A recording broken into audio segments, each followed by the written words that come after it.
Hello. Hello. I'm Callum. And I'm Nick. And this is That's Eurovision, baby. Baby.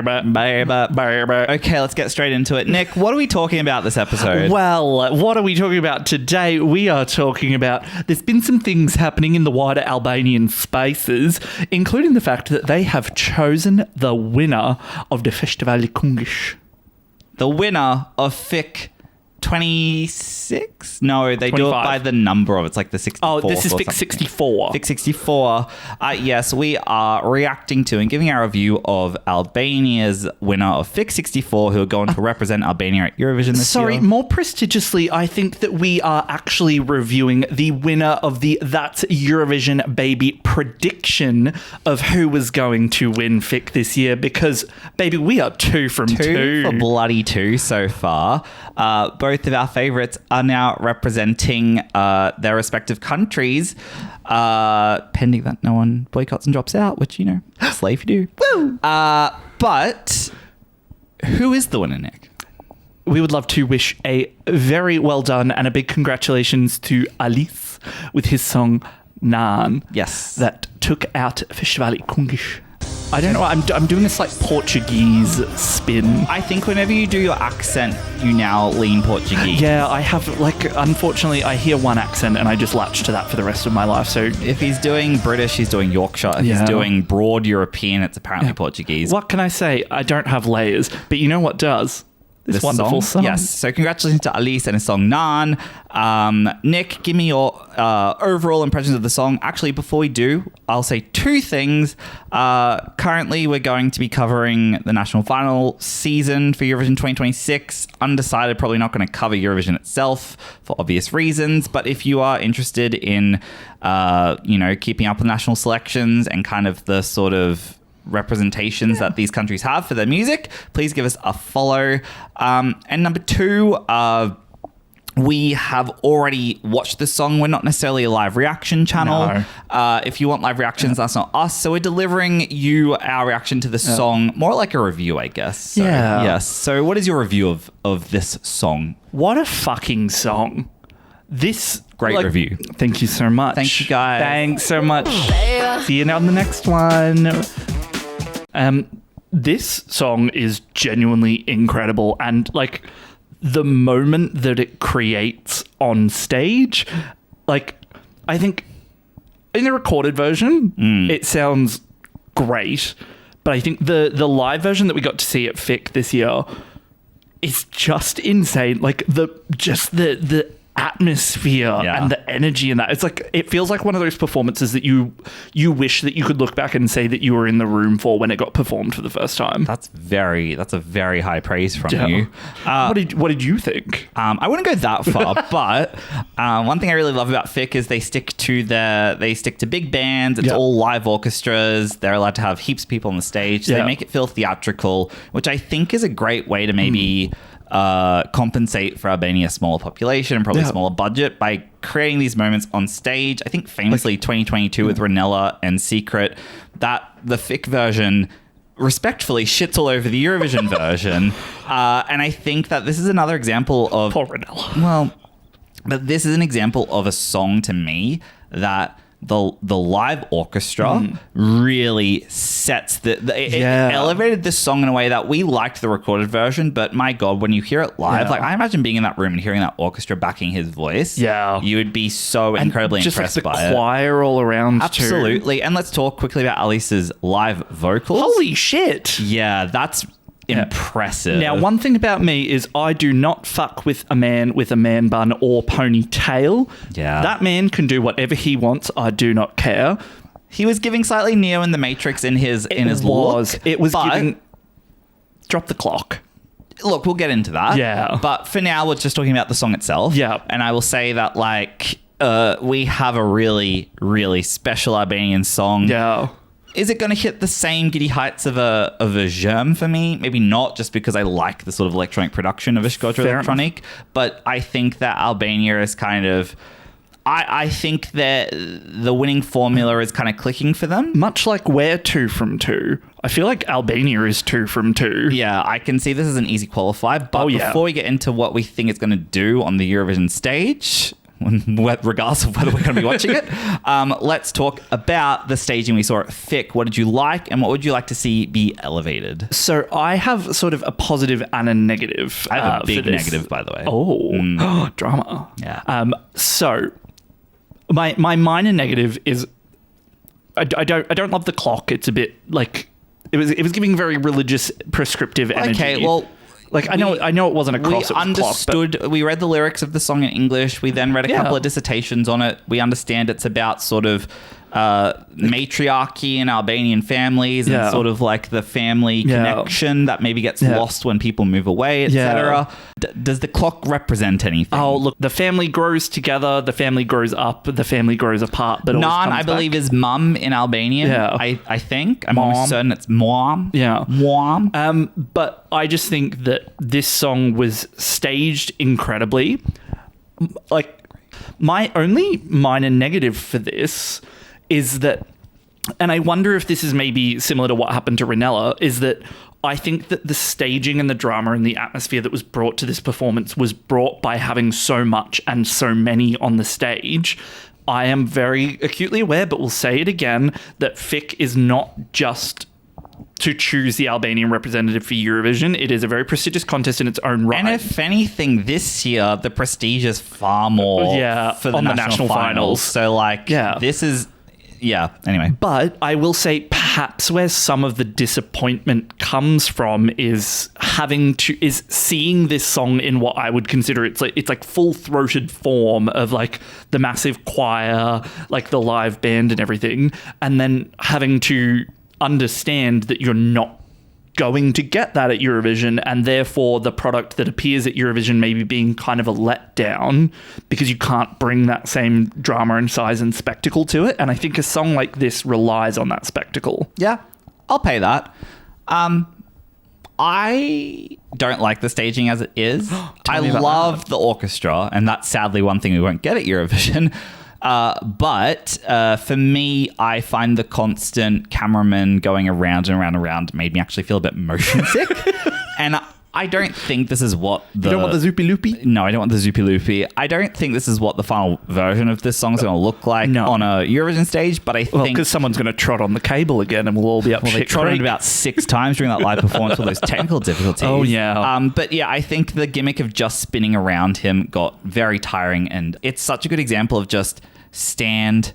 park and bark, like deliver flawless vocals and be backed by an incredible live orchestra. Elements of the song I love is the way that in that first bridge it kind of keeps going up and up and up, sort of like Love on Top by Beyonce.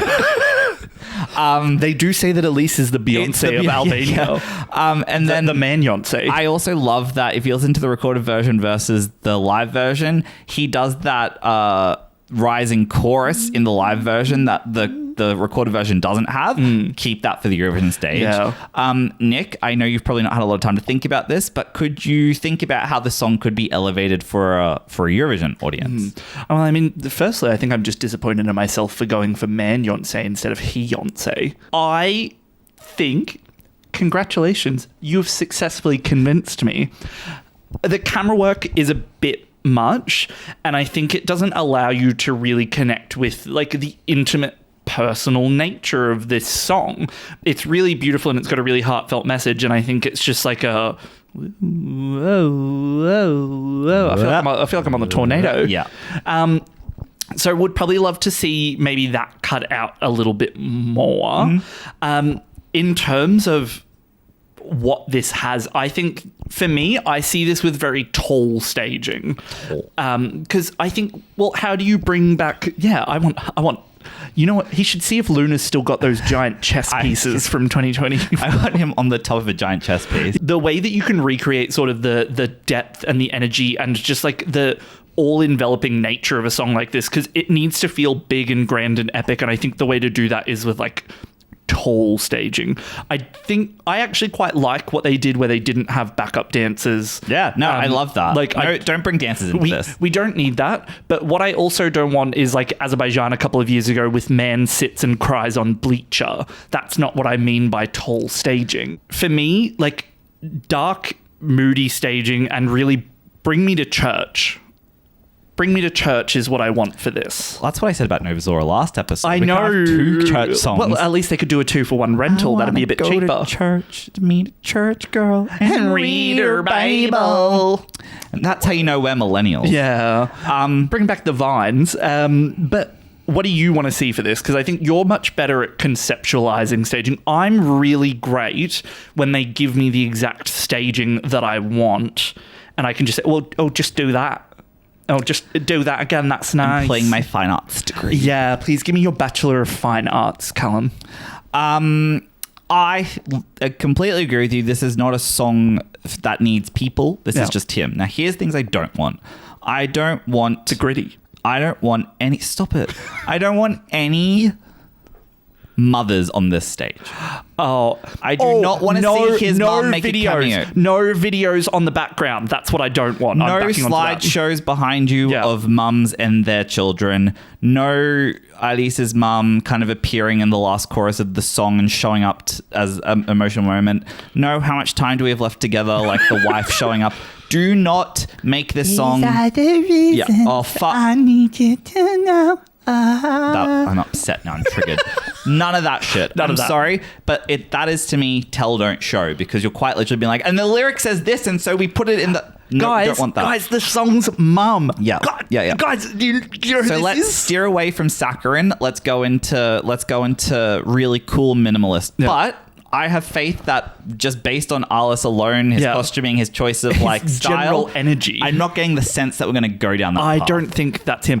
But Albania, the delegation, have been known to cook the dolls on occasion. Not cooking the dolls. Yeah, they've been known to fuck the dolls over a little bit. So hopefully we don't see the same. So the other thing I don't want is I don't want the time motif to be sort of tacky. I think like we can play around with the stopwatch, but just don't make it a thing where it's like, you know, a giant clock as the staging going. Like we don't need any of that. I actually think this song benefits from cool minimalist staging. Him in that all black suit. Keep that. Love that.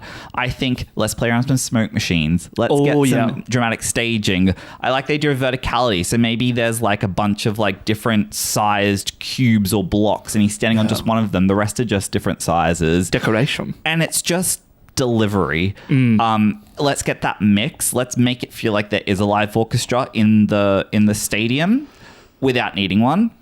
But honestly, this staging can be like him just standing and delivering something super powerful with I really like, again, not to mention Germ again, but what Germ did last year, well, you know, it was a lot more about shapes and abstractions and kind of cool color schemes. I think bring that again this year. Yeah. I think I see black and white. I don't see color. I see smoke. I see sort of like... Well, it's Albania, so we're going to get red.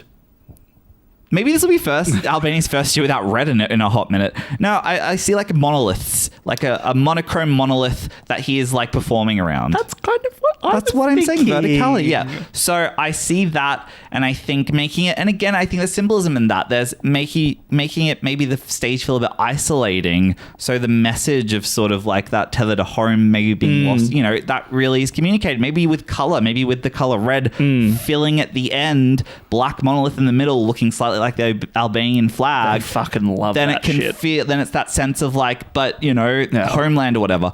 There's a lot of ideas here. I think play with abstraction, play with minimalism, focus on that vocal. Don't fucking change the lyrics to English. And whoever is doing the sound mixing this year, you have potentially the most important role to play in the presentation of this song on a large stage. Yeah. You have the most important role, because I think if the sound mixing is right in this, you can bring that energy of the live orchestra into the room, but it is important that we don't get some washed out mix of it. Anyway, I think that pretty much wraps up how we feel about Nan. Really impressed with the song. Albania, Incredible. I think, has a very good chance of doing well again this year. Again, it's too early to really call it with like not knowing what else is out there, but we've had 2 Balkan countries now delivering 2 really strong songs, and that's exciting. Different songs two really exciting, 2 really different songs. And you know what? If our Eurovision is spent watching national final videos on YouTube so far, Liddy. That's Liddy. And so, like, let's keep up that quality. Yeah. Closing thoughts? Fuck yeah, Albania. Keep going. I'm genuinely so excited to see it all sort of come together. Powerful, it's choral, it's delivered well. Yeah. Kind of got the bones for an incredible Eurovision song. But in this current climate, it's also got the bones for just being a fucking good song. And I think right now, that's what we're asking for. But that wraps it up, I think. That was our reaction to the Albanian representative for Eurovision 2026, but more importantly, the winner of FiK 64, Elise, with the song Nan. If you like videos like this and you want to follow us and you haven't already, A, what are you doing? And B, follow us right now, because we're going to be doing our best to cover as much of this pre-season fun as possible, whilst it still feels fun. We'll be finding what joy we can. Exactly. But we make no promises. The world's such a shitty place right now. The EBUs kind of reveal themselves to be just puppets, and that's difficult. And so if things change, maybe there isn't going to be much. But if you are finding community and people like us, please follow us. Please engage in the comments, because get in the comments. I've been really terrible at replying to them for the last couple of weeks while we've had a bit of time off, but I am back and ready and yapping. So love to hear from everybody in the comments as well. Share this with your nan. Share this with your nan. I thought you did that on purpose. I did. Share it with your mum. Share it with your nan. Yeah. But otherwise, thank you so much for joining us, guys. We will see you for the next one, where we're going to have a little bit of chat about something else. Whoa, that's crazy. Can you imagine? Cryptic. Bye, guys. Bye, guys. Baby. Yeah.